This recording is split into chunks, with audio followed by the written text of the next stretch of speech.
All right, well, thank you for joining us today at our Pampered Chef Party. Today we're going to do a three-part series on knife lessons. And so the first one we're going to talk about is the 3 rules when it comes to knives. The first one you want to always remember is sharp is safe. Okay, so with sharp knife is the safest knife to have around. To where you compare it to a dull knife, which a dull knife will slip off or have a tendency to slip off the items that you're cutting, which can then cause you damage, cause you to cut yourself or somebody that's standing next to you. And a sharp knife has a greater tendency to actually go through the item that you're cutting, which then gives you more control over the knife, which then makes it the overall safety, or makes everything overall safe. The second thing to always remember is always hand wash your knives. You don't want to take a knife that you just used and throw them into a sink full of soapy water. Because if you're not the one who's going to be washing the dishes, then the next person who comes in may just stick their hand down in there and grab your chef knife, which should be really sharp, and then cut their hand. The other thing you don't want to do is use your, even though they may be dishwasher safe, you don't want to put them in the dishwasher because of the soap and residue that can get on there, and over the long term can actually degrade your knife. So the number 2 rule is always hand wash your knife. And then the third rule is always use your knife on the correct cutting surface.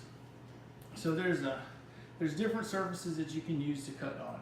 The one that I prefer is either a wooden surface or a plastic composite surface, versus some people who use a glass or stone cutting board. Glass and stone are going to booger your knives up. They are going to cause the edge to not hold. They're going to do damage to the blade, which overall, if you're spending a good amount of money on your knives, in the end is not going to be good for you, your pocketbook, or for the knives. So you want to make sure you're using the right kind of cutting surface. Now, whenever you determine what cutting surface you're going to use, it's really based on what it is that you're cutting. So for instance, if you're going to be cutting raw meat, you don't want to do that on a cutting surface that's very porous. So you wouldn't want to cut on your wooden cutting board. You wouldn't want to cut raw meat on your wooden cutting board. You would want to use a plastic or composite, okay? Something that you can do the cutting on and then it's easily washed and sanitized. Whereas your wooden cutting board is easily to wash, but you really can't sanitize it that well. This wooden cutting board is one that I made myself. It is called an edge grain cutting board. So what that means is the edge of the wood is what the cutting surface is. The ideal wood surface cutting board would be an end grain cutting board, which would be the end grain of the wood is what the cutting surface is. That's going to do the least amount of damage to your knives. Even edge grain can cause some damage, but it's not even noticeable. The downside to using an edge grain cutting board is the pieces of wood that's together, if it's not well manufactured or well put together, can start to split, and then you'll get particulate that slides down in the inside, which then can cause rot or decay.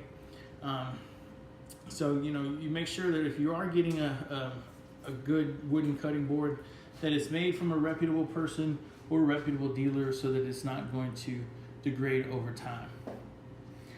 The other thing you want to look at is cleaning your cutting surfaces. So on your plastic ones, regular dishwater, you can use a little bleach on there if you've used raw chicken, if you've cut raw chicken on it, just to make sure that you get it sanitized. On your wooden cutting boards, you can use the water and dish detergent. You can spray some a bleach-based cleaner on a towel and kind of go over the surface. So you don't want to do that very often because it will get down into the pores. And then that can transfer to the next thing that you go to cut. So you really want to be careful on what surface you're using to cut the different types of things in your kitchen. So I hope that helped. That's going to be the end of part 1. Part 2, we're going to go over the different types of knives that there are and when you should use each one of them.